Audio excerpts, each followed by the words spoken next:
সারাদিন রোজা রাখার পরে যত ভালো খাবারই হোক না কেন খেতে ইচ্ছে করে না। তাই রান্নাগুলো একটু প্রসেস করে বা অন্যভাবে রান্না করলে পেট ভরে খাবার খেতে পারবেন। আসসালামু আলাইকুম এভরিওয়ান, কেমন আছেন সবাই? আপনাদের দোয়ায় আমিও ভালো আছি। তো আমার আজকের রান্না ছিল টুনা ফিশ, যেটা হচ্ছে ছোটোটা, ছোটোগুলো।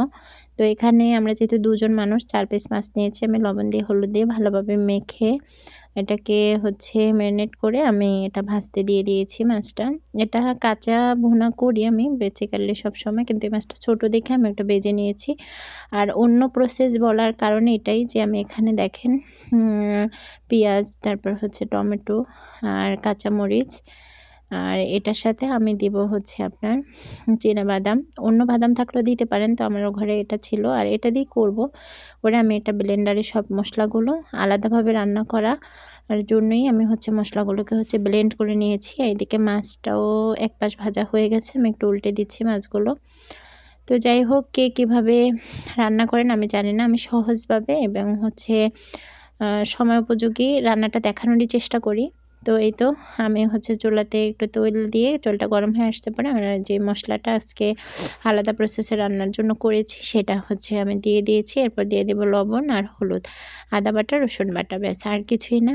এখানে আপনার মরিচের গুঁড়োও দিবেন, কেননা আমি মরিচের গুঁড়াটা অ্যাভয়েড করে যাই, আমি কাঁচামরিচ দিয়ে রান্না করি। আমি যেহেতু ব্লেন্ড করে নিয়েছি কাঁচামরিচ, এই জন্য আর দিব না।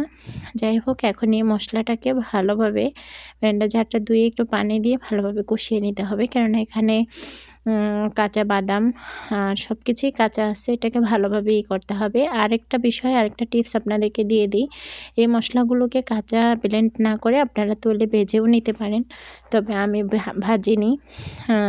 আমি মনে করেছি এটা ভাজার প্রয়োজন হবে না, তাই ভাজিনি। ভাজলে মনে হয় আরেকটু আরও স্বাদ বাড়তে পারে। যাই হোক, আমি যেহেতু ভাজিনি, ভেজে আমি হচ্ছে ব্লেন্ড করিনি, তাই আমি ভালোভাবে কষিয়ে নিয়েছি, দেখতেই পাইছেন।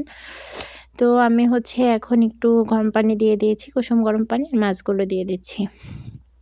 এই রান্নাটা করতে অনেক বেশি সময় লাগে না, তবে খেতে আসলে অসম্ভব মজার হয়েছে। আমি প্রথমবার রান্না করেছি, আপনাদেরকেও বললাম একবার রান্না করে দেখবেন। যাদের সেহরিতে খাবার খেতে ইচ্ছে করে না, এক দিন এক টাইপের রান্না করলে দেখা যায় একটু একটু করে খাবার খাওয়া যায়, আর যত কমই রান্না করি দেখা যায় থেকে যায়। এই তো মাছটা দিয়ে দিয়েছি, এখন আমি একটু ধনিয়া পাতা ছিটিয়ে দিচ্ছি উপরে।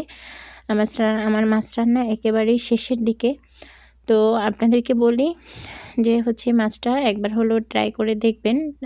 স্বাদ তো আর আমি বলে বোঝাতে পারবো না, একবার করে খেলেই বুঝতে পারবেন। দেখেন আমার রান্না একবারে শেষের দিকে কত সুন্দর একটা কালার আসছে, আর ঘ্রাণটাও অসম্ভব সুন্দর হয়েছে, খেতেও অনেক মজা হয়েছে। তো ভালো থাকবেন সবাই, দোয়া করবেন আমাদের জন্য। দেখা হবে পরবর্তী ভিডিওতে। আসসালামু আলাইকুম।